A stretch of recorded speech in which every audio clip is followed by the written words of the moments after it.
Okay, so it's a pleasure to be here.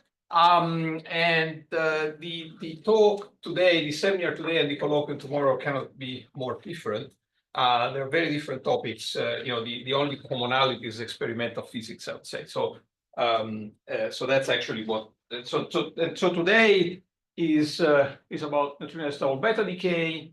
And actually, what fraction of the audience is theorist versus experimentalist? Yeah, you're theorist, right? So I'm just, okay, good. So, but the question is whether my more in-depth theory introduction, I'm not a theorist, of course, whether is superfluous or not. Oops, see, really slow. Okay. Okay, good. So I guess I want to start with something which is kind of obvious, and that is the last 25 years has been really the age of neutrino physics, at least in particle physics. All the I'm going to overstate it a little bit, but all the interesting discoveries and the new windows on new physics have come from neutrinos, and this is and with, of course, lots of connections also with astrophysics.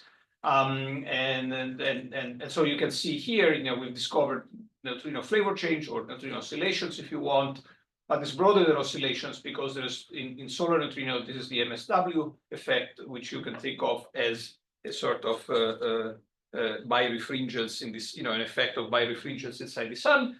And then the vacuum oscillations are are really what happens with reactor neutrinos, atmospheric neutrinos, and accelerator neutrinos. And so the conclusion of this is actually has been quite startling and has produced a number of Nobel Prizes. I'm not sure it's particularly interesting to describe success in terms of Nobel Prizes, but that's one metric, and there's plenty of those in the last, again, 25 or 30 years. Okay, so and I just want to connect this phenomenology briefly with neutrino-less double beta decay. And so the first thing is to, and so I'm taking one of those many phenomena and one particular type of experiment, in particular reactor oscillation, neutrino oscillations with neutrinos coming from reactors, or better, antineutrinos coming from reactors, and take the case of Kamlan, just simply because I was involved in that, but also there is a very clear sort of oscillation phenomenon that is, you can describe it without any math, essentially. And the idea is that nuclear reactors are very intense sources of electron antineutrinos, and for, I guess, obvious reasons, there's only electron type neutrinos. There's no mu neutrinos or tau neutrinos coming out of reactors. And so now you actually prepare a detector of electron antineutrinos. And in fact, the electron antineutrinos are particularly convenient to detect. And so you place your detector at a certain distance, and ideally you think you should change the distance. You should see some sort of disappearance and reappearance of your electron antineutrinos. In reality, changing the distance is sort of, it's not entirely straightforward because those things are kind of large, they should be underground and all sorts of things. And so, but it turns out that the parameter you really care about is the parameter goes in the argument of some sort of trigonometric function in the oscillation phenomenon is really L over E, the distance over the energy. And so here I have essentially a plot where I'm plotting, on the horizontal scale, L over E in kilometers per MeV or something. And so you should get a pure sine wave if the distance was the same for all sources of neutrinos. In reality, in order to do this experiment, you need and to be at the distance which is appropriate for the measurement, you need lots of nuclear reactors, and it's just not very practical to put them all at the same distance, simply because the reactors are wherever the reactors are. We don't get to choose.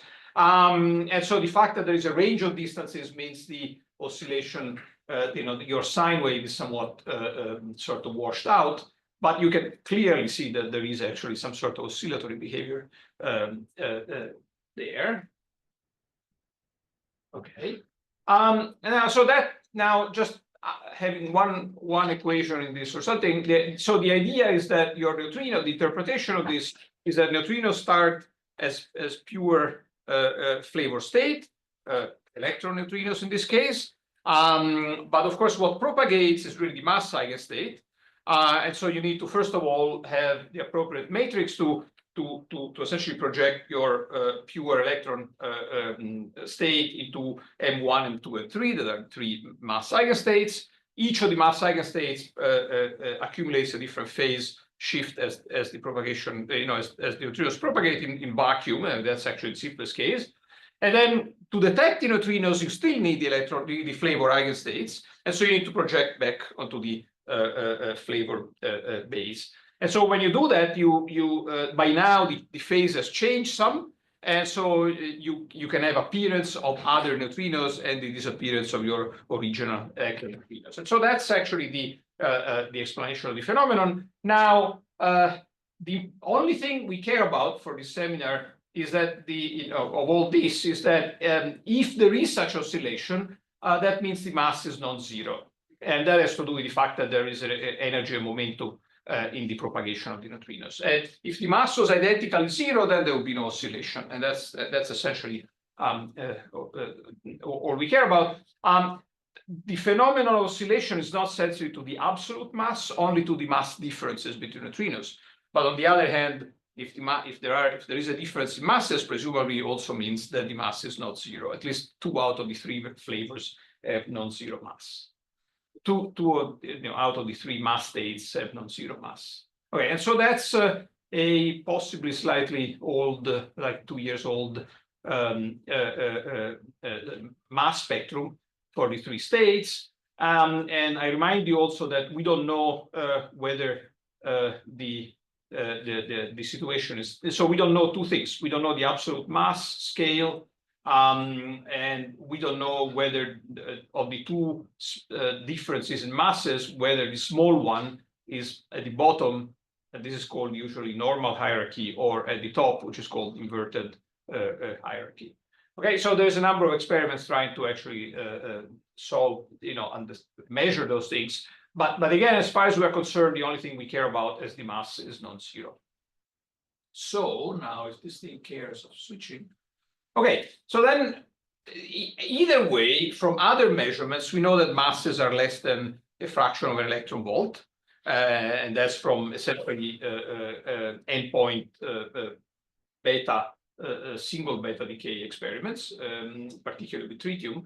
And so it is convenient, or it is interesting to actually plot the mass spectrum for the 3 families and for quarks and neutrinos at the same time. And you see, you end up with this picture. Again, the neutrinos don't know exactly what they are, but they are below an electron volt, so they're down here. And for charged fermions, that's what happens. So this is kind of a strange situation, right? This looks kind of bizarre, and okay, and so by now we've identified the Higgs mechanism to be the source of masses for the charged leptons, and so sorry, for the charged leptons, of course, for the charged fermions. And so then the question is whether neutrinos, being so weird and so different here, have the same, come from the same phenomena, or their masses come from something else. This is really slow. Okay, so neutrinos have another peculiarity, and that is they don't have charge. And so then the question is whether maybe the fact that they had such a small mass respect to everybody else, and the fact that they are unique, not having charge, among fermions, whether this means whether those 2 things are sort of they are related, those two issues. And so you can see here, right, for each quark I've got the one with the opposite charge, and for neutrinos they're here, and so then the question is, is an electron neutrino the same as an electron antineutrinos, essentially, and so that's the okay. So so that's actually what I meant, is whether there is a different, whether to what extent neutrinos and antineutrinos are different things. Now, isn't there a lepton number that needs to be conserved? Well, the lepton number conservation has to do with the fact that you think you've seen that neutrinos and antineutrinos are different things, or that fermions and anti-fermions are different things. And it's, in the case of charged fermions, of course, the charge flips over, so then you know that they're different particles. So an electron and a positron are definitely different. In the case of neutrinos, is really not clear whether this, whether they really have to comply with the same rule. And in particular, you could imagine that I'm simplifying things a little bit, but that the up state, the spin up neutrino is the same thing as the spin down antineutrino, and so the fact of having two different particles has to do with essentially the spin, and not necessarily with the particle-antiparticle symmetry. And in fact, there are two descriptions of neutrinos. The one that is generally called Dirac neutrinos has four states: two spin-up neutrinos, two spin-down neutrinos. One is each of those. One is neutrino. Sorry. Spin-up neutrino, spin-down neutrino, spin-up antineutrino, spin-down antineutrino.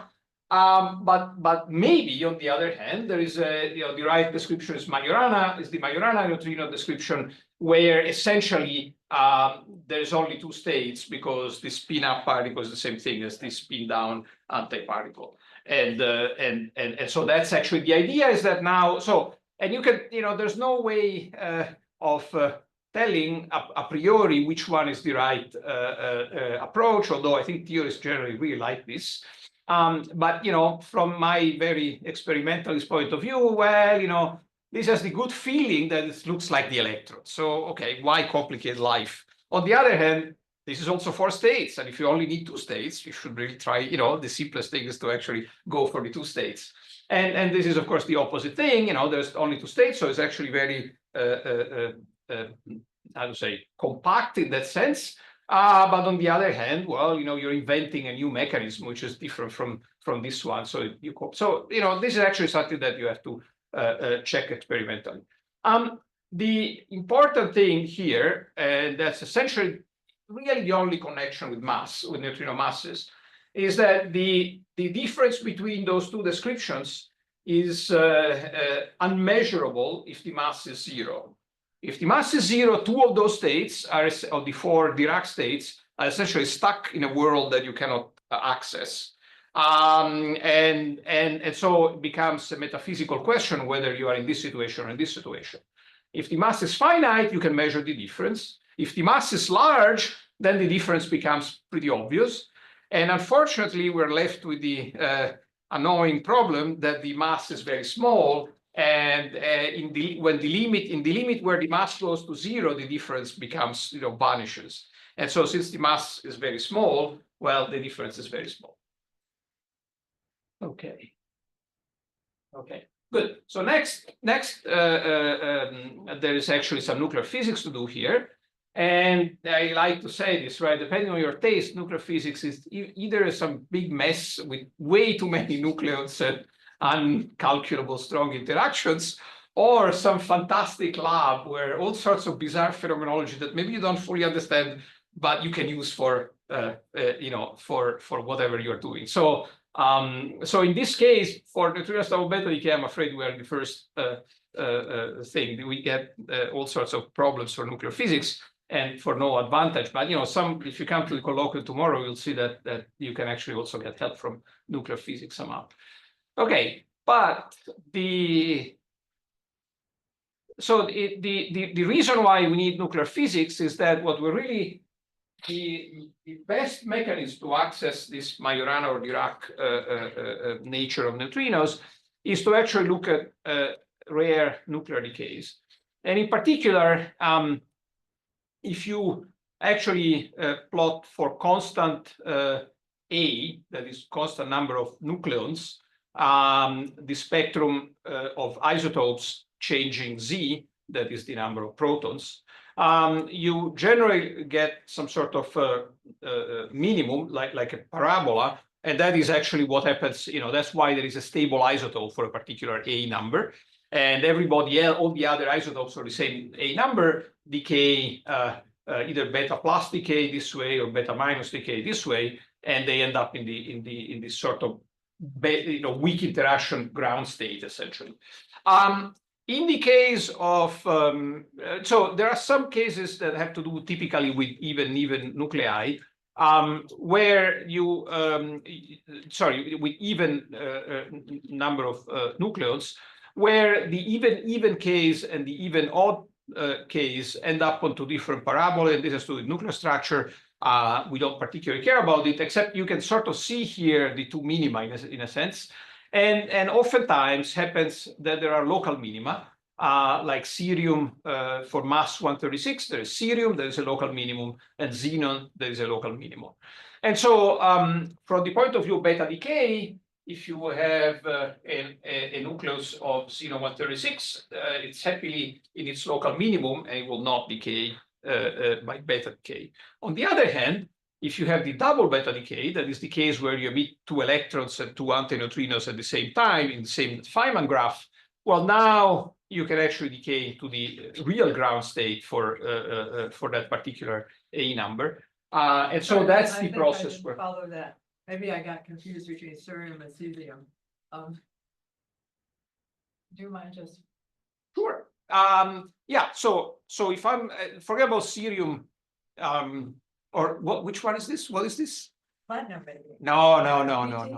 I have this ability. I don't remember my home phone number, but I know all those. I have no idea why, and I don't think it's a very useful. Praseodymium. What? Praseodymium. So you don't even know that it exists. But PR. Yes, okay. Yes, which is not public relations. Anyway, so if you are xenon from the point, so what brings things down to the lowest state for a particular for 136 is is weak interactions, and it's beta decay this way and beta plus decay this way. Okay. So that's what happens with cesium, for instance, or lanthanum. Those two guys, beta plus or beta minus, decay into barium 136. But xenon 136 or cerium 136 are stuck in this local minimum, and they would have to decay. If I want to decay xenon 136 by beta decay, I would produce cesium. What do you mean by they're stuck in the local minimum? Well, because I'm saying so xenon would have to beta decay to cesium, but see, cesium is a higher energy state, so it can't. Okay. Because it's changing Z by 1. It's changing Z by 1, but it has to gain energy in doing that, and it cannot do that. Okay. And so, but on the other hand, if you emit 2 electrons and 2 antineutrinos in the same decay, well, then xenon can decay to the barium down here, and that's the double beta decay. Okay. Now, oh, sorry. Well, while this is waiting,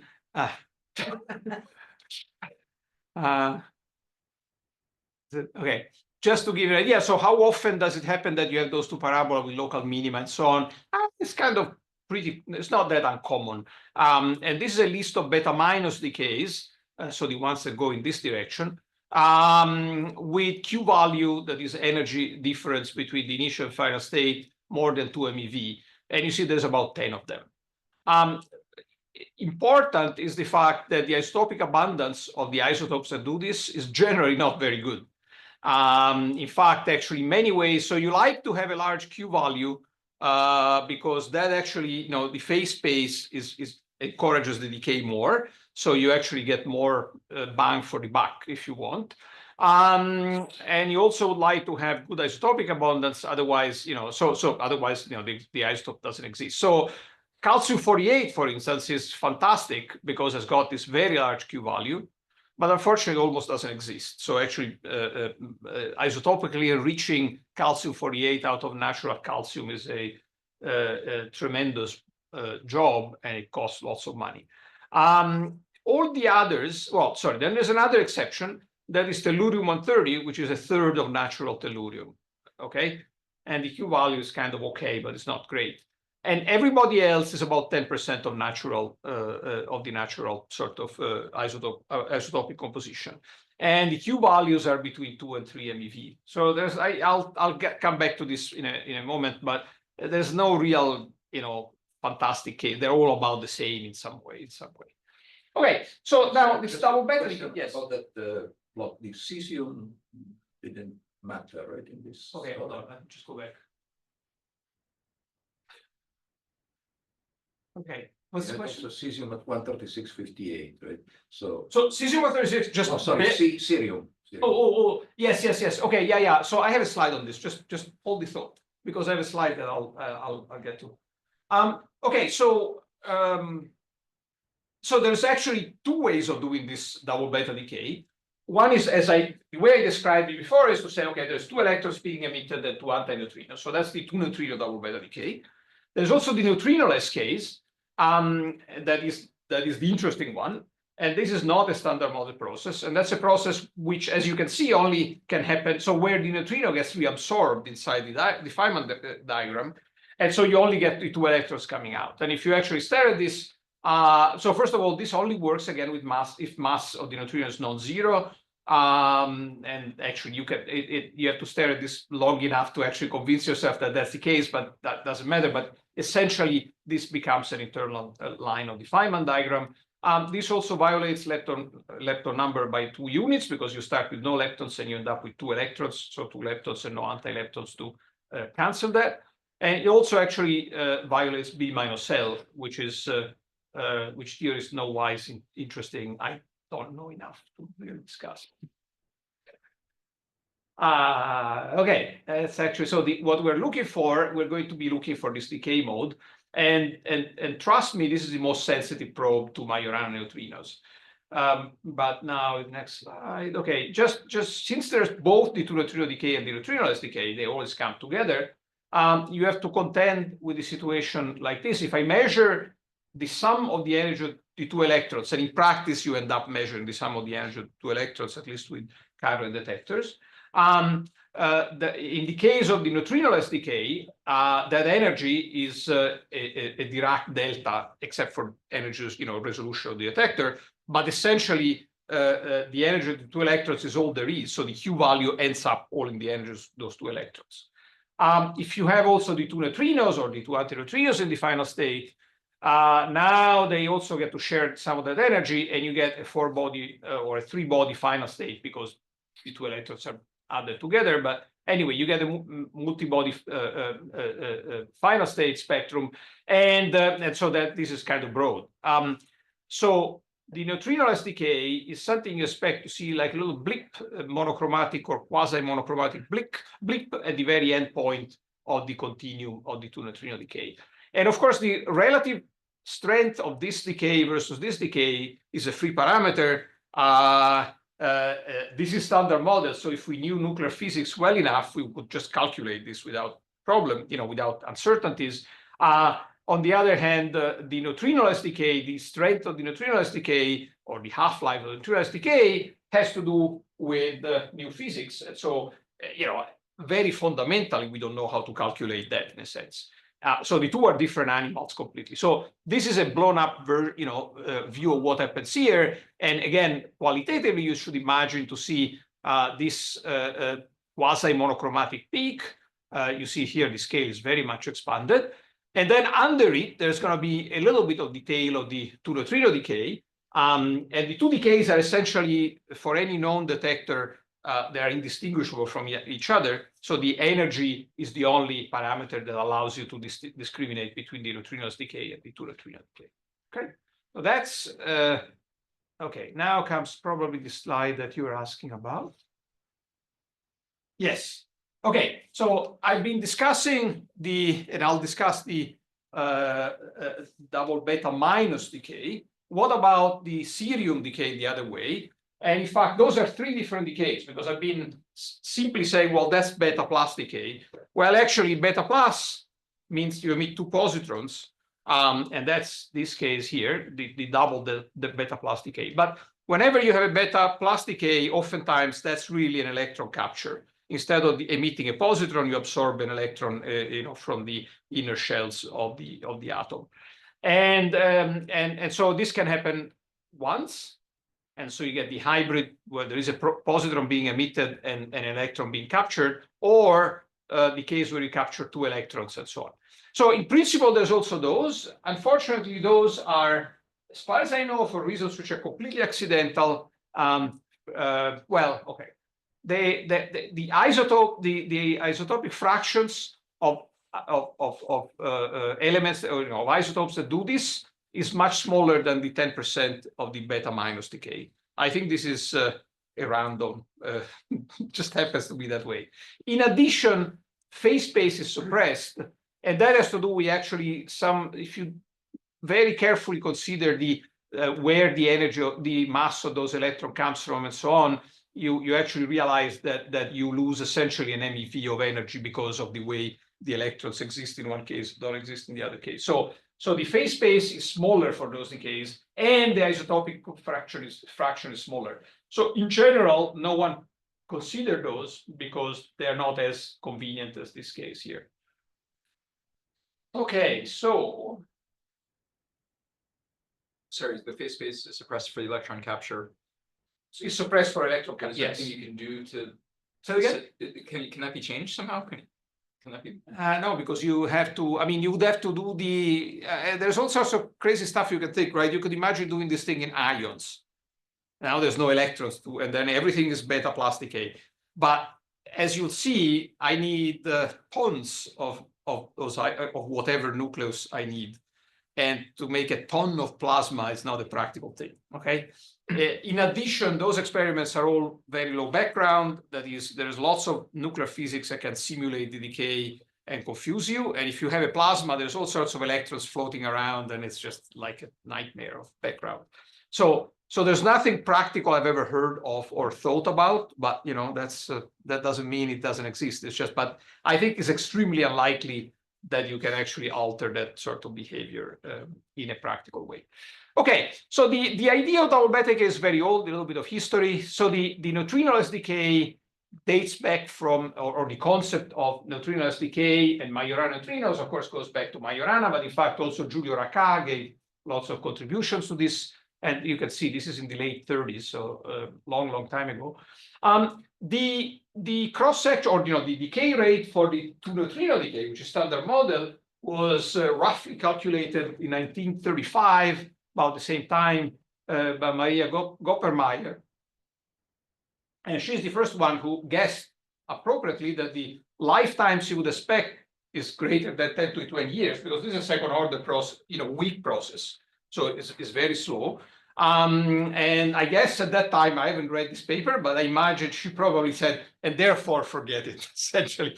Of course, by now we see those things, but that's real. You need lots of nuclei in order to be able to see those kind of half-lives.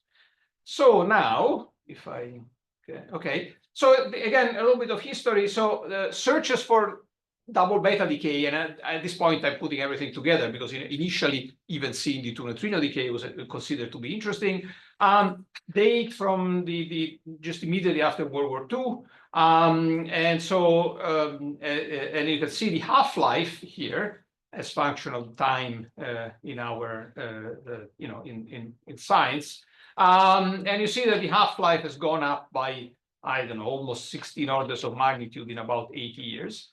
And the new experiments that we're talking about with tons of isotopes are somewhere up here, so they sort of continue on this kind of. Wait, I'm confused. We do see double beta decay. Say it again. Am I totally crazy? I thought we do see double beta decay. You see 2 neutrino double beta decay, the uninteresting stuff, but Wait, not so the this neutrino-less decay. But this is. No, this is sensitive. Sorry. This is the T1/2 limit. This is the T1/2 limit on generally neutrino-less decay, but some of those things in the olden days were mixed together, and but these are upper double limits. beta decay searches have been carried out, so I thought you were. No. Yeah, I wish those were all measurements This done. is all No. neutrino-less case. This is actually our sensitivity as our sensitivity increases as function of time, essentially, and the experiment gets bigger and bigger. So actually, to note again, since we're talking about history a little bit, There are two notable events in the prehistory of this stuff. One was actually the first search using a detector in which the detector material is the same as the thing that is decaying or you're hoping will decay. That was done with germanium-76, which is still used, and this was done by the group of Ettore Fiorini in 1967. And about the same time, there is another sort of, if you want, notable step, and that is the first time that somebody used isotopically enriched material. So here, the thing decaying is germanium-76, but Ettore was just using germanium, of which like 10% was 76, but that was germanium. Whereas C.S. Wu did an experiment using the famous calcium-48, which I told you is almost impossible to do because it almost doesn't exist. And since it almost doesn't exist, she had to use isotopically enriched material, which in those days was easy because if you were part of the DOE complex, you would just call Oak Ridge and say, send like 20 grams of calcium-48. They would just spend, I don't know how much money, time, and so on, and just do it. Unfortunately, we're not in that world anymore. But anyway, those are two very important, and essentially all modern or most modern experiments use both of those things by now together. That is, we use detectors that are the same as this, where the detector material is the same as the source, and we use isotopic enriched material. So we put together those things over the years. I didn't grasp just unimaginative to say, what's the virtue of the detector material being the same as the source? Oh yeah, no, that's actually important. Let's talk about this. I'm very slow, right? So I welcome questions and interactive things, but that then we'll have to sacrifice something, either slides or time. So the advantage is that you need to measure the energy of the electrons really well. If nothing else, because you need to tell apart the two neutrino from the neutrino-less decay. Oh, I see. So you just don't have multiple sources. And no, I mean, if you have a source which is not the same as the detector, as the electron comes out of the source, it loses some energy. And so the spectrum that you measure is it's just not very good quality. You want, ideally, the nuclei that decay to be very uniformly distributed in your detection material. Right. So you could imagine having a hybrid thing, right, where you have the detector material with diluted in it the source, and that would be as good, except that just means the detector gets bigger. So the good cases, as the one of Xenon I'll show you later, is a case where essentially the detection material and the source are the same object. Okay. Actually, this kind of plot reminds me. Well, okay, sorry, that's okay. Now I'm adding here the fact that we have discovered neutrino oscillations in this part of this epoch, and so that's interesting because remember I said that if the mass is zero of neutrinos is zero, the difference between Majorana and Dirac neutrinos is unobservable. Since we've discovered oscillations, we know that the mass is non-zero, and therefore this has become more interesting because now at least we know that if neutrinos are Majorana neutrinos, we can tell them apart from Dirac neutrinos. Whereas until the 90s, even this was not known. And then the only other thing here, I have the age of the universe, which is about 10 to 10 years. And this is just to show, that this is very impressive, okay? We are actually measuring half-lives, which are very, very large. And in fact, I will use the age of the universe as unit of time for expressing some of the results, just because it's kind of fun and it gives the idea that we're kind of cool people. This plot resembles something else, at least if you work on accelerator. All right, never mind. Let's just go forward one slide. If you are into accelerator physics, this may remind you of something that I think accelerator physics called the Livingston plot. And that is the energy of new accelerators, at least of effective energy, whether center of mass energy or in fixed target, you have to convert. But anyway, effective energy of new accelerators as function of time. It has the qualitatively similar behavior. But I just want to say this because what I want to add is that on the other hand here, you see that there are different colors. Each color is a different technique. So you start with a fixed target experiment, and you can only get so far, and then you start building a collider, maybe you build an electron collider, then a proton collider, then you add superconducting magnets, and this thing keeps going up. You know, you keep picking up speed in some sense, or value for this thing, because you invent new and new technologies. Regrettably, in the world of double beta decay, there's no such thing as a new technology. I mean, we all, of course, talk about new technologies, but the only technology we use to increase the sensitivity comes from Mr. Avogadro. And I've got to show this because this portrait is so weird that I can't resist showing the face of this guy. But so the spectacular sensitivity, which is like 10 to the 18 times the age of the universe or something, is due to the fact that that we use like 10 to the, you know, many Avogadro numbers of nuclei, and we rely on the fact that the decay process is purely statistical, meaning, you know, if you get one nucleus out of 10 to the 28 decay in a year, I'm accessing, you know, 10 to the 28 year half-life kind of effects, right? So although, again, we all like to talk about new technologies and so on, in reality, we are making really tiny progress as opposed to, say, accelerator physics, where you can, new technology really gets you far, you know, here, just, you know, that's just there's not much you can do in that sense. So all you can do is to make sure the background is as zero as possible, as it can be. But otherwise, you just have to look at more and more nuclei. Also, this means, so this is true from one experiment to the next. It also means that as you turn on an experiment, in the first few months of life of the experiment, you get most of the sensitivity. And you can see it here, right? This is actually the half-life sensitivity of predicted for nEXO in years as function of the time you run the experiment. And you see that you know, this is the current sensitivity from previous experiments. So in the first, I don't know, 2 months, 3 months, you go up an order of magnitude sensitivity, and then you saturate. And that's just a property of statistics, essentially. And whereas, again, in a collider, right, you run for a year, and then they do some machine upgrade. And when they turn on the machine again, it's like 10 times more, luminosity is 10 times larger. So you throw away all your old data and you just take, you know, a few more months of data and you're done. Whereas in this case, you accumulate data linearly with time, and sensitivity with square root of time. So that's a problem. Okay, so 2 conclusions, and then we go into more technical stuff. The first one is that the finite mass from oscillations means that if there are Majorana neutrinos, they are observable.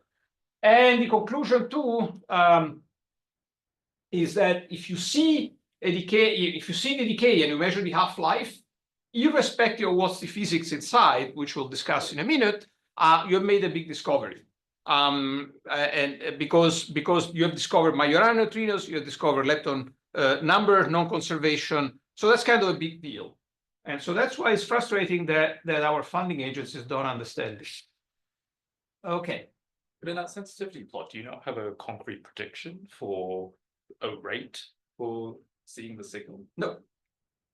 Even assuming some VSM model? I'll go. I mean, there's going to be some of this here. So, okay, so that's always implies new physics. And that's the list of new physics. Now, and in fact, this is sort of a theorem, essentially, that observing the neutrinos decay always implies new physics. Now, the question is, if you observe it, how do you connect it with the new physics? So that's very complicated. And that is the thing that for which we have no idea, essentially. I mean, I'm exaggerating a little bit. But so first of all, we don't know what is the internal mechanism for these neutrinos to be essentially emitted and reabsorbed, talking like an experimentalist that I am.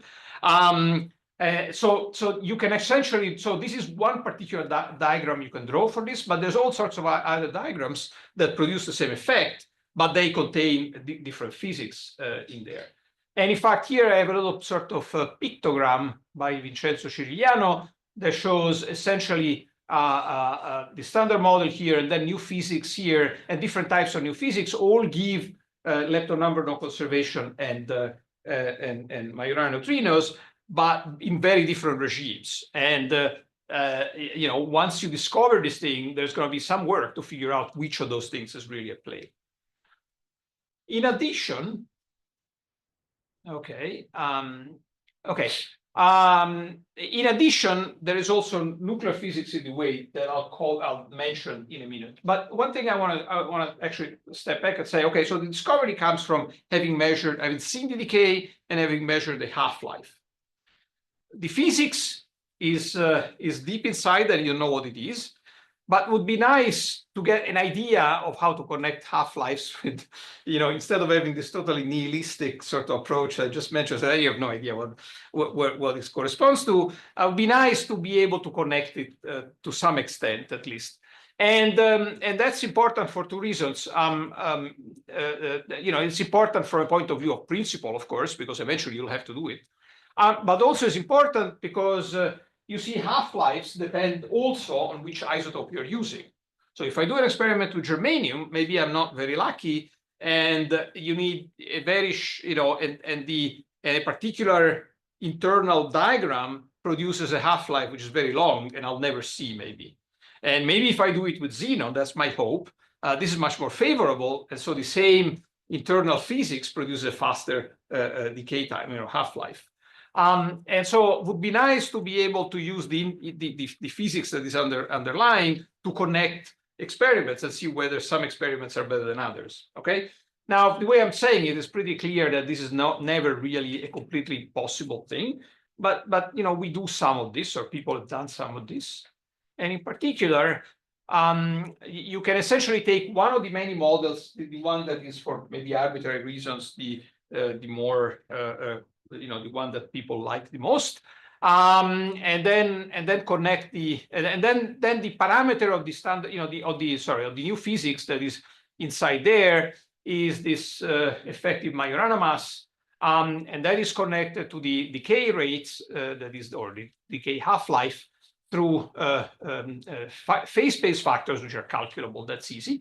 And then nuclear matrix elements, which are those objects here, which are not very well calculable.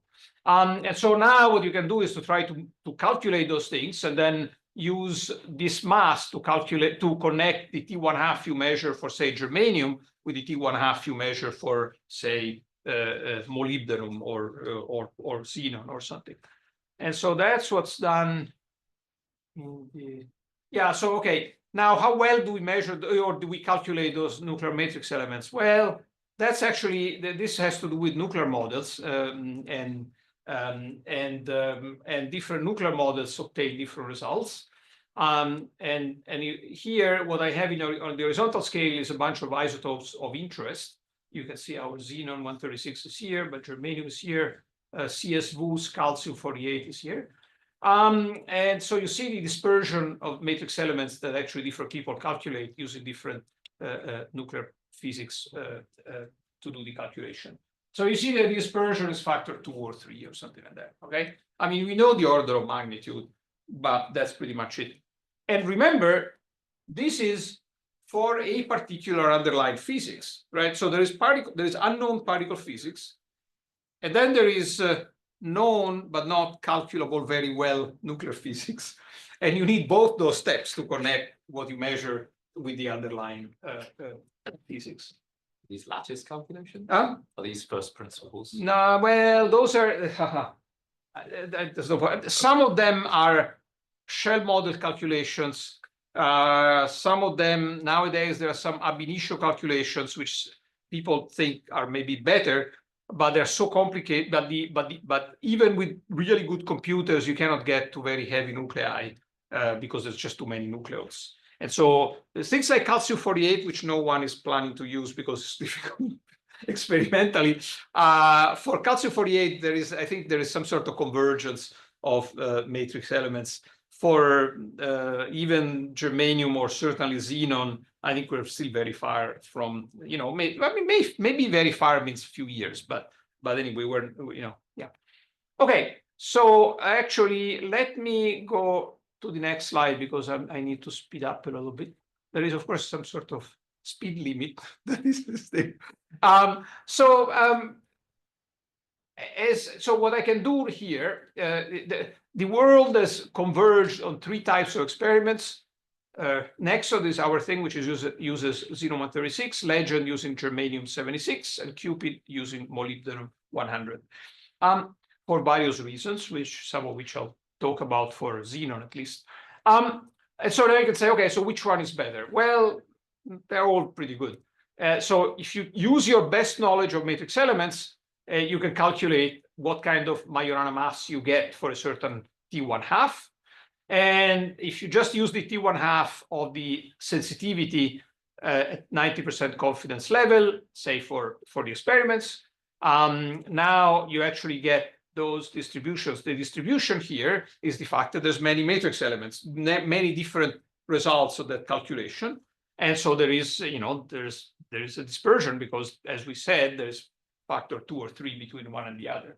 Now, notice that this seems to suggest that there is some sort of expected value of this, or some peak of this. This is just, nonsense. Those calculations, all but one are wrong, or presumably. In fact, at least, it could be they're all wrong, but but no more than one can be right.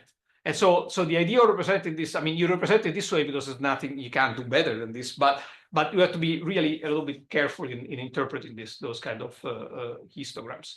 Nevertheless, if you just now do something really obscene, that is take the average or some sort of, that is this dashed line of the various calculations, you end up with something which, as you can see, has a similar sensitivity around 10 millielectron volts in Majorana masses for the same sensitivity, in terms of half-life, essentially. Okay, and so okay, so that's why they're all all three are on this table, in the portfolio of that people are looking at, because they're all pretty well optimized.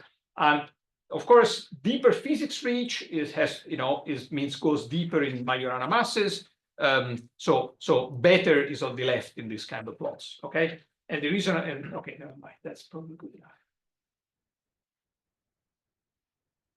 Okay, I think I'm just going to skip this, which won't save much time, because to skip slides is most of what it is, and then.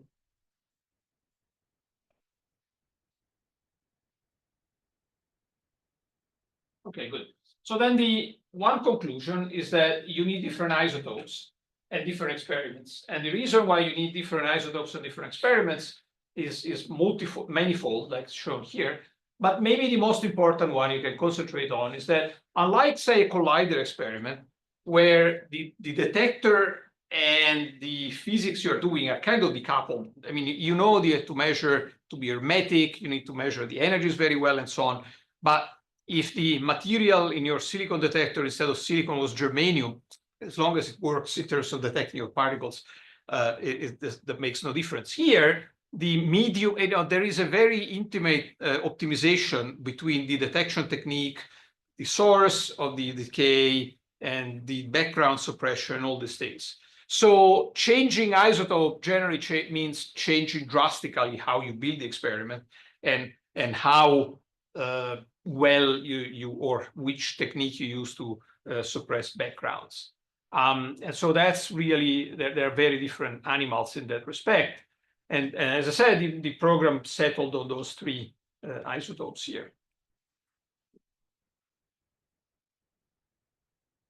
Okay, so this is actually now is a little bit of propaganda. At least in the US, this is generally funded by DOE, or for the most part, is funded by DOE.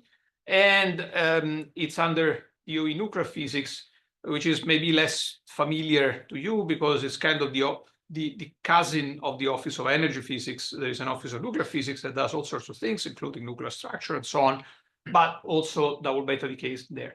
The equivalent of snow mass for nuclear physics is this long range plan that happens in theory every 5 years, but in practice every, 8 or 9 years, because we're always late. And the last issue of those building those three experiments with those three isotopes was the top priority. The real top priority is exploit existing infrastructure. Okay, that's kind of, but the top priority in terms of nuclear structure is that. You may notice that the second top priority is building EIC, the electron ion collider. And I'm afraid, since the OE works the way it is, by now, this is actually higher. This is essentially going forward before we are going forward, which we're very upset about, because this is not the way the scientific prioritization was done. but this is feeding Brookhaven. Sorry, I'm being really sort of clear here. This is survival of a lab, and we are survival of just a bunch of scientists in various universities, but there's no lab that actually owes its existence to this thing, or that depends on this. And so next slide is here. Let me skip this at this point because I've beaten this horse enough. I want to go to the okay. So now okay. So this was I don't know what time it is. I mean, you should stop me when you think. It's. Okay, all right, 10 minutes. So I'll go as fast as this thing allows me. There is a program really with Xenon 136 that started with EXO 200. That was a 200 kilogram detector, actually 150 kilogram detector. That was essentially built as a first of all, as an R&D program to see how good the resolution, energy resolution you can have in liquid xenon. We then managed to build this liquid xenon TP time projection chamber as a prototype for a larger experiment with 200 kilograms of enriched xenon. At that time, this was the largest enrichment program ever entertained for science. That is for something which is not, reactor fuel or weapons fuel or these kind of things.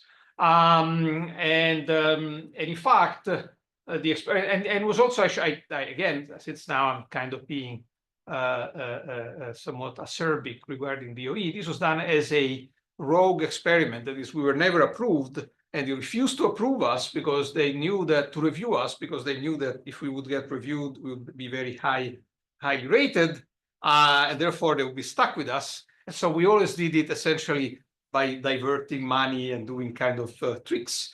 But that worked really well. We were the first 100 kilogram class experiment to turn on and start taking data. We also discovered the two neutrino decay in Xenon 136. Until then, this had not been seen.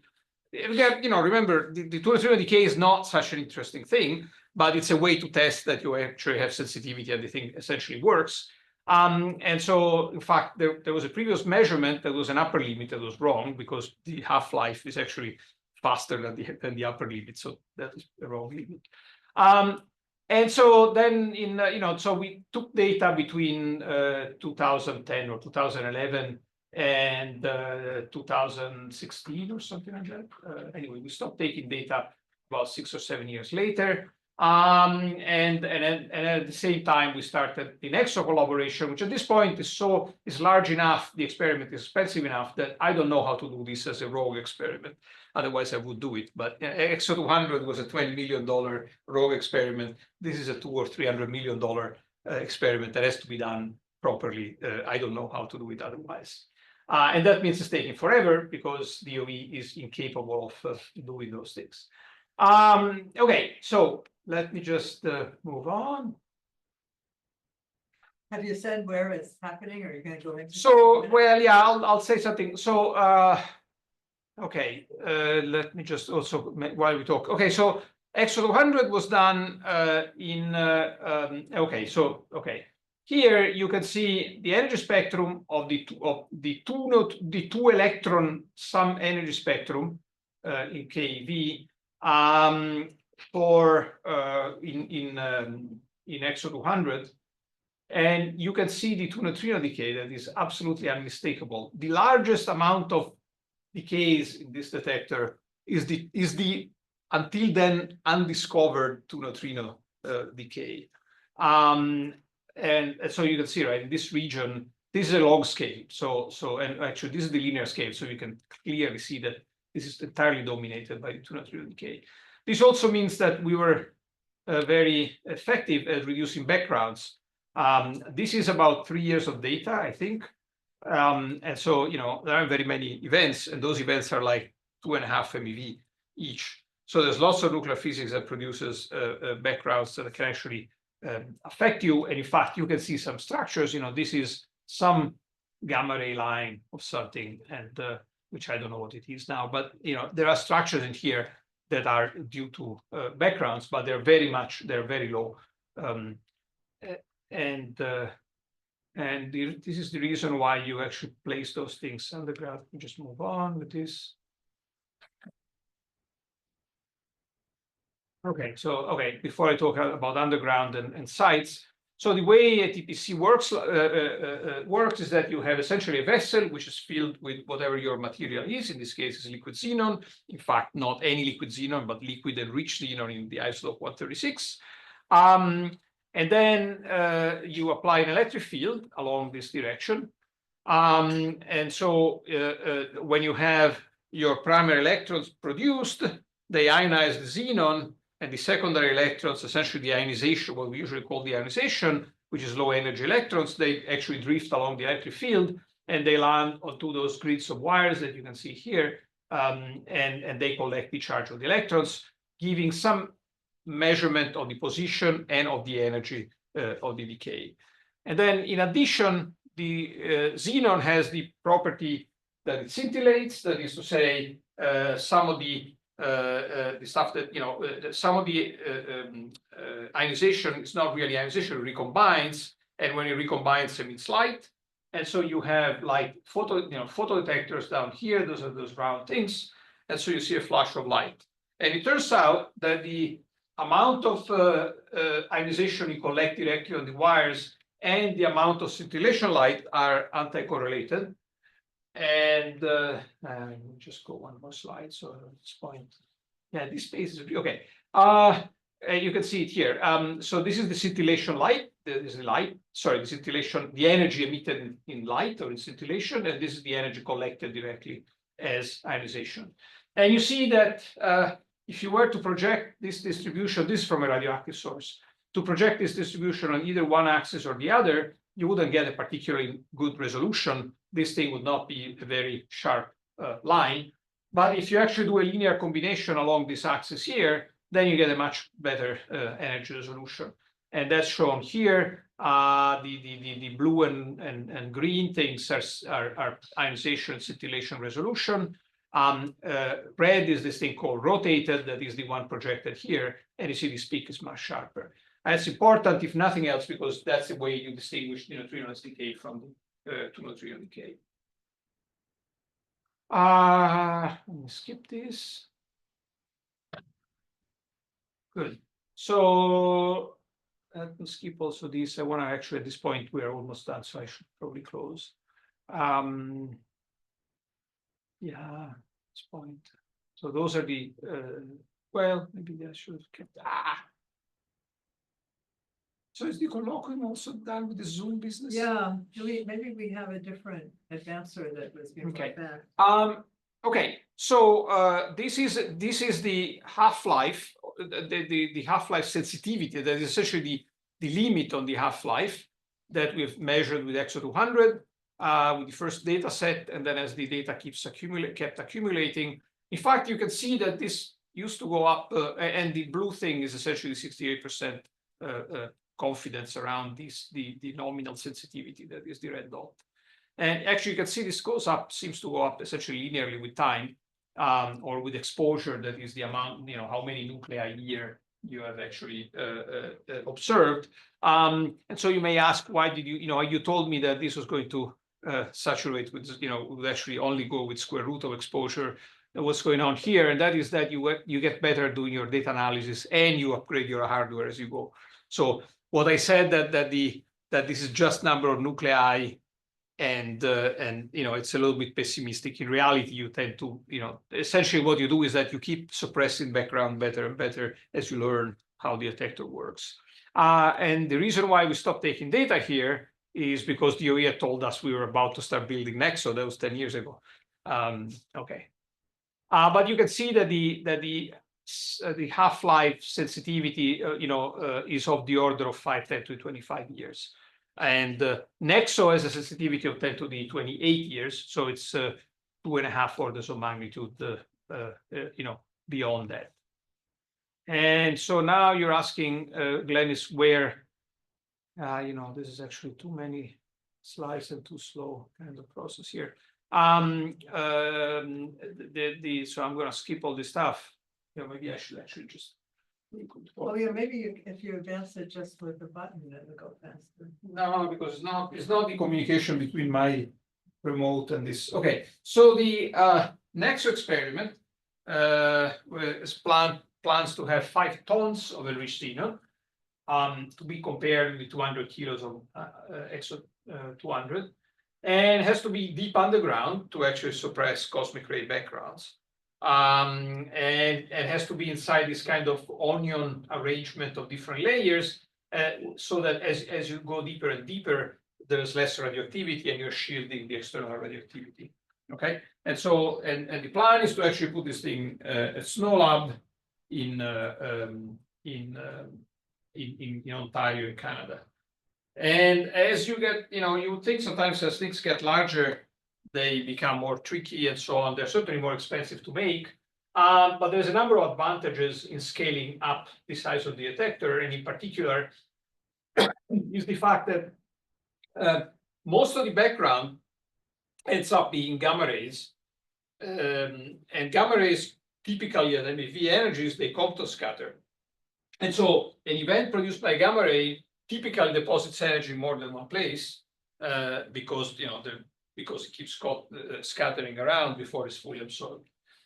If you have a small detector, at most you get one Compton scattering event inside your volume, and so you cannot tell it apart from the double beta decay, where the electrons deposit energy in one single place.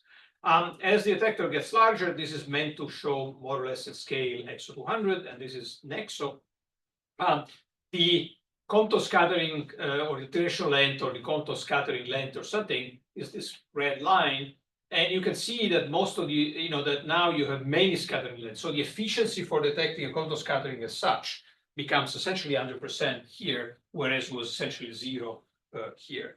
So your background suppression is much better for larger size. In addition, external radioactivity or gammas coming from the outside, they get attenuated much more in this guy than in this guy, again for the same reason. So having those kind of large monolithic detectors is the way to go, we claim.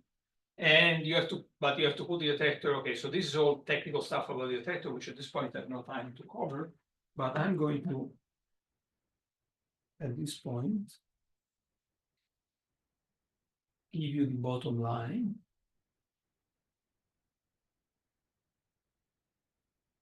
Okay, maybe that's a good place to start. Okay, so this is actually the way the entire detector looks like, 2 kilometers underground at Snow Lab, and there's a number of unique features of this detector which I'll skip again, and then I'll just cut to a chase. So where are we at this point after almost 10 years of designing the detector and so on? Well, DOE until last summer, well, first of all, DOE's plan is and was to build 3 of those detectors in collaboration with people abroad, 1 ton germanium experiment, a smaller molybdenum experiment, and the 5 ton nEXO Xenon experiment. We had what DOE calls CD1, that is essentially baselining of the project, in September last year. We're scheduled to do this, and before you do this in this world where you do 75 reviews for every little step, we had the pre-review that is usually called director's review because it's sponsored by the director of one of the labs in July, where everybody said you guys are good to go, do your CD1, everything's great. Then a month later, DOE told us, well, we're moving we are rescheduling CD1 standby. And then in December, they told us, well, we really have no money. So you are on hold indefinitely until we find the money. Okay, Legend is proceeding in quotes because they have a larger, essentially, German contribution, but they essentially have no money. I mean, like these are $200, $300, $400 million projects, and they get 1 million. So that's just like doing nothing. So at this point, since we have a substantial Canadian contingent, I mean, our experiment is mostly US, and with a little bit of Europe, a little bit of Asia, and quite a bit of Canadian contributions or collaborators. They're now trying to convince the Canadian government that since this thing anyway has to be installed in Ontario, Canada should take the lead and fund most of it. And we'll see if then, and you know, this is not an hostile takeover of the Canadians. We're doing it together, and we're hoping that they're successful. But I don't think but still, that's not particularly. I mean, I don't know. We'll see.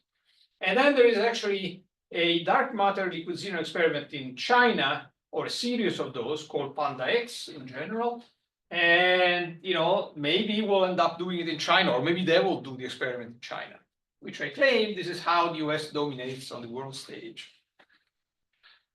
So, concluding, okay, this is really the discovery science. Again, you know, if I compare with EIC, I'm sorry at this point, but it's open warfare.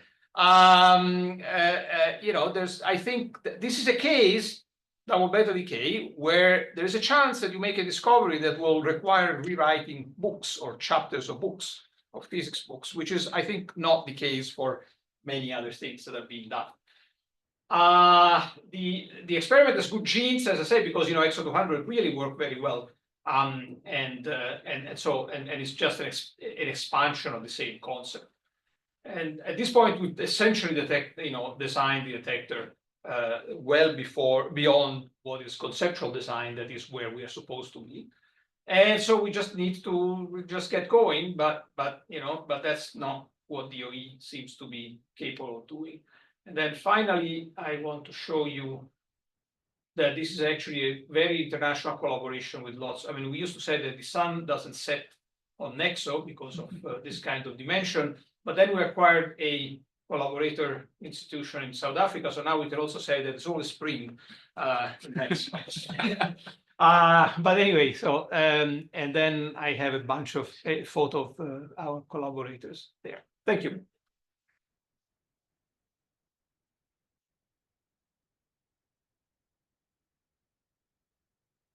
Yeah, So sure. there's also this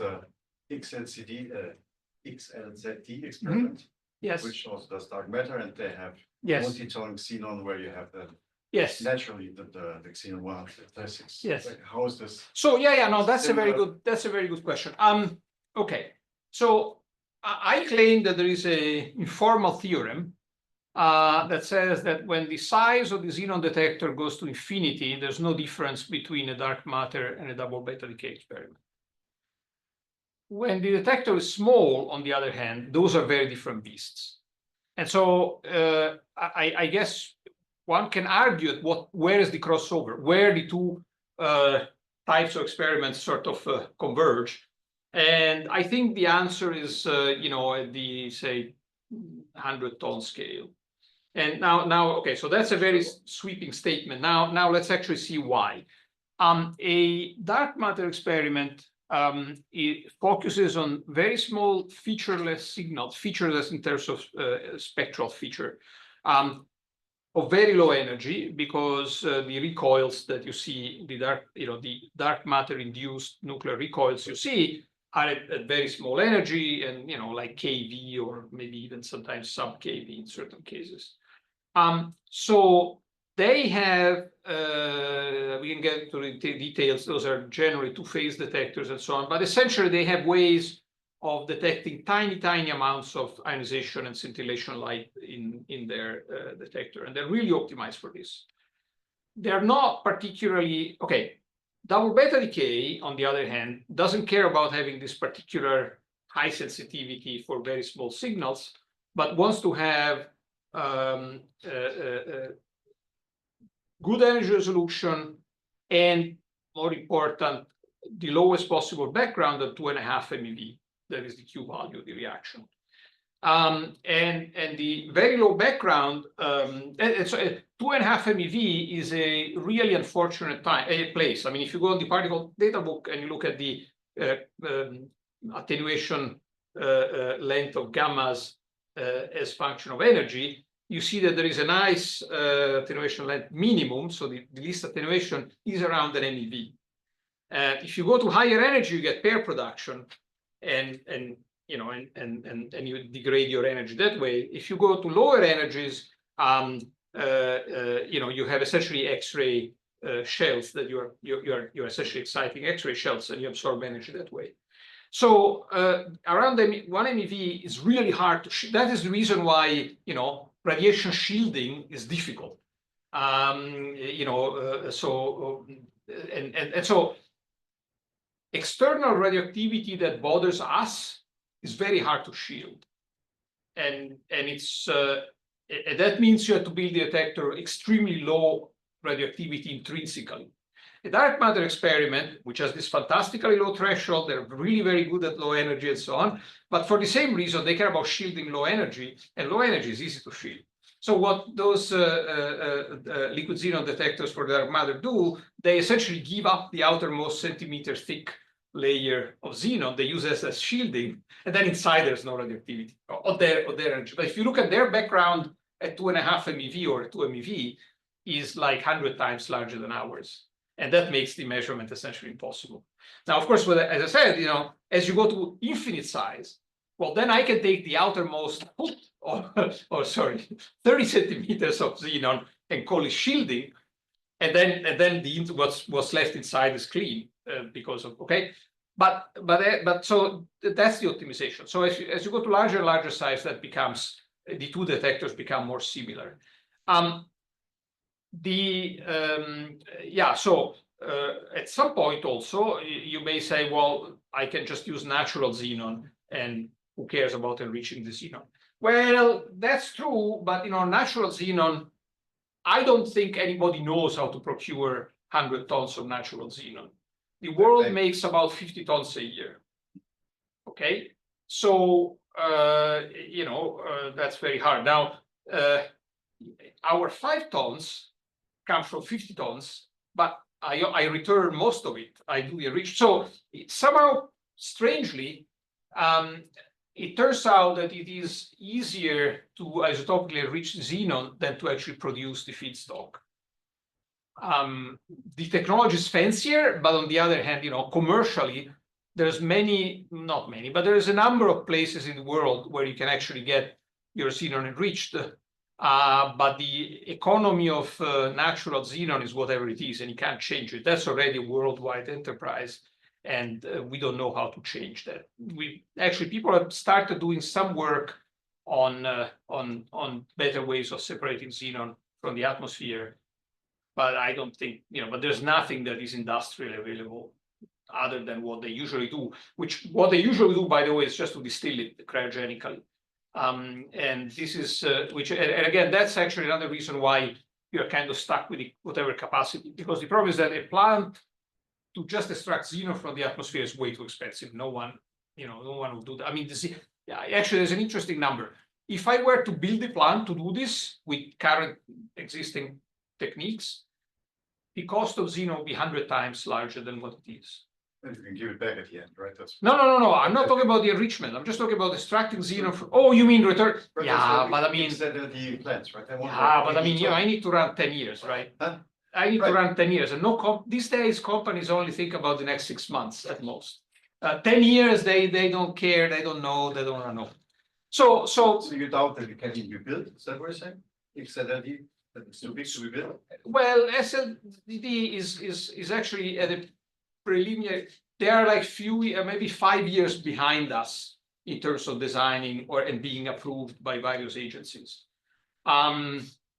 So yeah, I don't know. So that's where, but I don't think they know where to get the xenon from, among other things.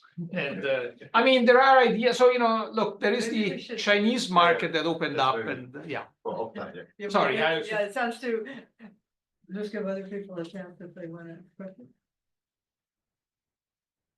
I had one, which you can decide against. We can have a vote. Namely, if you took what we know about beyond the standard model physics. Well, I wanted to ask you with nEXO and a factor of 1,000 better sensitivity.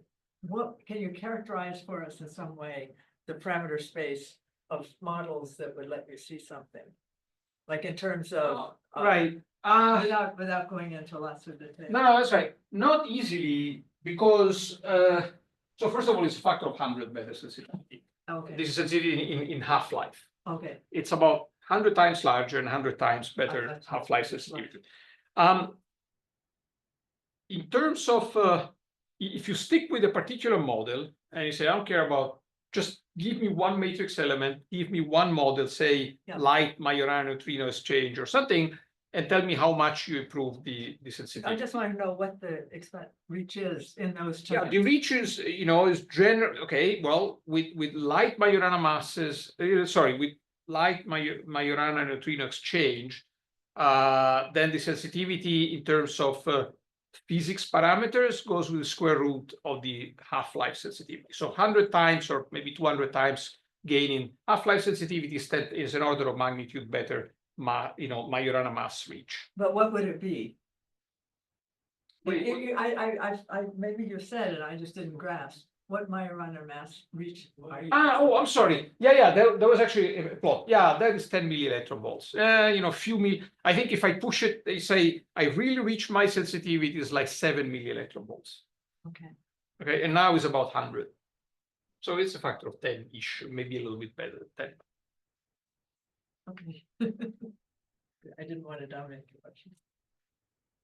Well, you're here for at least 2 days, and maybe on to Friday, and you're in room 1055, is that Mhm. right? Right upstairs. So yeah, so if anybody's interested in more, happy to talk about isotope enrichment or anything. Yeah, Thank you so much. okay.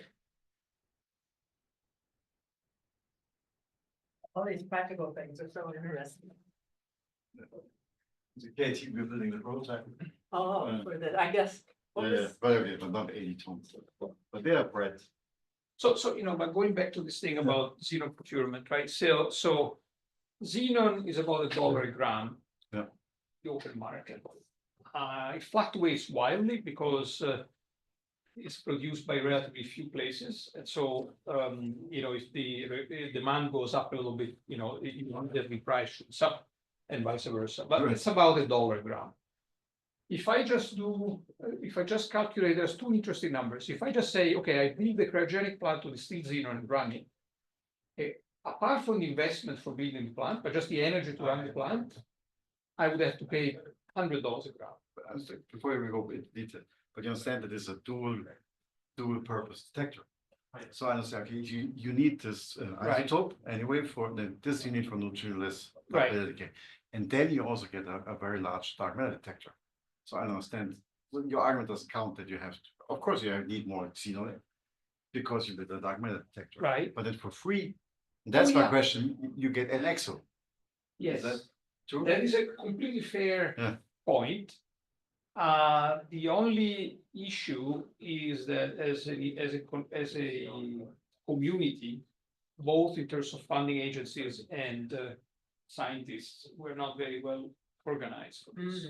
That's interesting. And this has many dimensions, right? So first of all, what you're saying only applies to a certain number of people. I can say, sure, I'm happy to get the xenon, the enriched xenon, then give the dark matter people, separate it out, and they get the depleted fraction. By the way, many of them, maybe not most of them, but many of those people in the community of dark matter will tell you that it's better to run without 0136 because 0136 has the 2 neutrino decay, and that goes down to very low energy, and so it contaminates their spectrum all the way to 0 energy and produces more background for dark matter. So they don't put it together like. So they would like to separate these people. LCD, However, Yeah. I mean, okay, so if you talk to Laura about this, Yeah. that you may know, she will tell you that yes, it would be nice to be able to work together and separate out. The other hand, if you talk to Schumann, what's his first name? I forgot. Anyway, also in Europe, you'll say, no, I want that too, because I also want to do double better again. Mark Schumann, yes. He will tell you, no, I want the 0136 because I also want to do double beta decay. And then you say, well, but your background is too large. I say, no, we'll figure it out. So that's one thing. So that's the scientists that don't internally agree exactly on what's the best way to proceed. And then funding agencies, on the other hand, what you want is to actually get your project approved and going. If you try to coordinate too many funding agencies, it's already hard to coordinate few. If you coordinate many, it becomes way more complicated. Maybe it's easier to build something which has more physics use. It's an active area of discussion. Right. And I mean, look, I don't want to wait for LXAD to be approved. And they are, as I say, several years behind us. Right, On right. the other hand, maybe we get delayed enough that we'll be happy to be approved, to go forward when they go forward. Yeah, we'll So work together, it's a yes. very complicated game of poker, and you don't know exactly how to, where to put your money. But I want to finish the more technical argument that you're saying, apart from details, but there's this thing I don't think is detailed. It's kind of really interesting. Yeah. If I build this plant and I run the cryogenic plant, it's $100 a gram. I pay $1 a gram. If I calculate the thermodynamic, the entropy, the entropy needed to separate the xenon, and I attach to it a value because of cost of energy, then it's 1 cent a gram. So there is a tremendous range. It turns out that the price is more or less in log scale in between the minimum possible cost that comes from pure thermodynamic arguments or StatMech arguments and carrier technology. And the reason why it's $1 instead of $100 is simply because we're subsidized by the liquid oxygen industry. So in other words, why? So why, if it costs $100, why I'm paying $1? Well, simple, because they don't build it for me. They build it to separate oxygen, and they separate like a ginormous amount of oxygen. And then what's left over is the xenon, so they sell it for some money. And it turns out that the market sets it to a place which is halfway between those two bounds. But in some sense, I'm saying this because maybe there's something really clever that one can do that we don't understand, but which has to do maybe with technology or maybe business or something or other. But I don't know. I mean, we thought about this a lot and haven't been able to actually make much progress. So the fact that the entropy cost is so low means that there's got to be a better technology to separate stuff. But and in fact we know this, and we've even run some tests and so on. And you get those zeolites or something. I mean, you need to essentially have something selective to grab the right isotope, as opposed the right xenon instead of the krypton or the other gases. The problem in that case is that you have to do it at a really industrial scale, and you have to process, I don't know, kilotons of air to extract your xenon, because the xenon is a very small fraction of the air.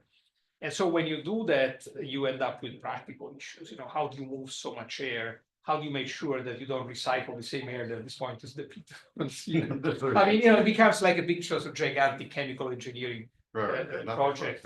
And so, it's not trivial. So you can actually, in the lab, you can do much better. You can go closer to this 1 cent a gram. But then when you try to scale it up, and also talk to companies that do this kind of thing, they will tell you, well, you never scale up by a factor of 1,000. You have to build a pilot plant, and then you build it. So, it takes many years, and it's fun. So very complicated stuff. It's cool to realize how much sort of real world knowledge you wind up needing to accumulate. Yeah. Right. Well, okay. Anyway, tomorrow you'll see smaller experiments that require less maybe politics and stuff. Yeah. But then tomorrow I really resent running this thing because it's Right.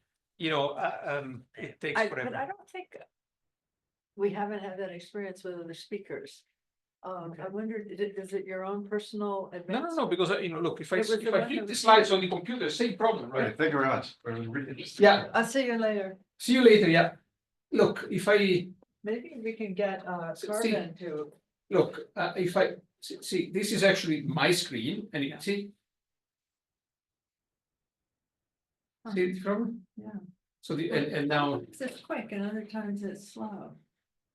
No, but you see, it lags a lot, right? So so this is actually the local thing changes quickly. No, but I meant sometimes there's a big lag and Yeah. a couple of times there wasn't, so I wonder Yes, what but- that might teach us. I wonder if there's a way to hardwire the Zoom maybe. Let me, if there was a way to actually run the Zoom on the side in a way that it's not embedded in your. Yeah, But I understand. have no idea. This is beyond my. Would you mind just Sure. leaving it here for a second and maybe staying with it if you like? Yeah. I'm gonna see if, this gives a chance maybe. for Yes, us to yes. talk to you. And in the meantime, I'll go see if I can find one of our staff who Yeah, might okay. address it. Hi. I did introduce you, right? Yes. Thanks a lot. So for you, The problem with the background is that you want to be underground, so it's a cosmogenic activation background. Well, that's one of the, okay, so there's two. Let's maybe say there's three types of backgrounds, maybe. One is that there is a prompt cosmic ray induced background. And we usually don't call this activation. And it's just simply that there is typically a muon. If you're deep underground, there's pretty much only muons left. So there's a muon that essentially produces some mess of some sort, and then the mess reaches the detector. That is just so this is prompt, and it requires lots of shielding, so you go underground. Then, and this is usually the dominant background, there is just regular gamma ray background for the fact that there's radioactivity all over the place. So That is just from your rock or from even. well, detector? for me, I mean, look, our bodies are probably a part per billion uranium, and this thing requires part in 10 to the 16 uranium. So many orders of magnitude. Even our bodies, organic chemistry tends to be made out of light elements, and light elements have less chance of having radioactive components in them. But nevertheless, rock is horrible. Rock is a part in 10 to the 6 uranium and thorium. And so you need all the shielding for all those things, and you need to select your materials very carefully. The materials near the active detector need to be very specially sort of selected. Mhm. And then there is the cosmogenic background, and that is the background that comes about because some cosmic ray produces a short-lived isotope that is which then makes your background, then decays and makes your background. And in order to be dangerous, the isotope has to be short-lived enough that the specific radioactivity is high. If it's a very, very, say you probably also produce uranium by cosmic rays, but uranium has a half-life of 10 to the 9 years. So okay, sure, you produce a few atoms of uranium. Yes, they don't decay very quickly, so they don't do anything. But or if it's a very short half-life, say a microsecond, well, then you see the muon come through and you veto around the muon. So there is an intermediate regime, let's say, call it between, I don't know, millisecond or maybe a second and a few days, where the stuff sticks around and then decays for sure. If it's a day half-life, it's horrible. Mhm. Because now you cannot correlate it with the muon, and yet within a day, there's decay that's made down your damage. And So there are those isotopes that you can produce around 2.5 MeV that you're looking. that's right. But I saw the core, I think. What? I saw the core and it was just outside. Like, Oh, quarry. yeah, the predecessor of Cupid, I think. Yes. But quarry, no, but the thing is But that like, you why see. they don't care about No, they do care. What you've Uh-huh. seen is open. I mean, once they close it, that's so. I mean, it's closed, but it's above ground. I mean, No. Yeah. What is a Grazzasso? Come on, is it Grazzasso? So what is in Virginia Tech? I thought. Oh, it's probably some prototype or something of Uh-huh. that sort. But no. The real experiment is underground. Okay. Yeah, what is in Grazzasso. And in that case, there is actually they use solid shielding, which tends to be copper, or the Italians have this stockpile of low radioactivity lead. Mhm. Lead has this problem that gets, again, lead has cosmogenic activation. Mhm. And so you end up Yes, with where- lead oh. 10, Mhm. which then Oh. decays and produces background.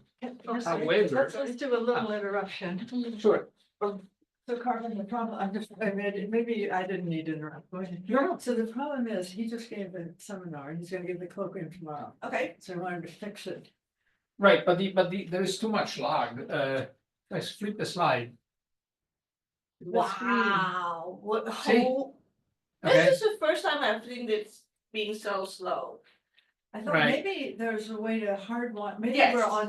If you Zoom or wanna something. do it the other way, but then the recording will need to be like dry through the laptop, that means we need to connect the camera and microphone with a USB to the laptop. Is that okay with you? I don't care, I'm All not right, sure. so- Maybe, okay, the only thing I would say, you really need the camera, I don't mind the camera, but. I mean, I don't think anybody cares to see me, as long as they see, is they get the voice and they get the slides, no?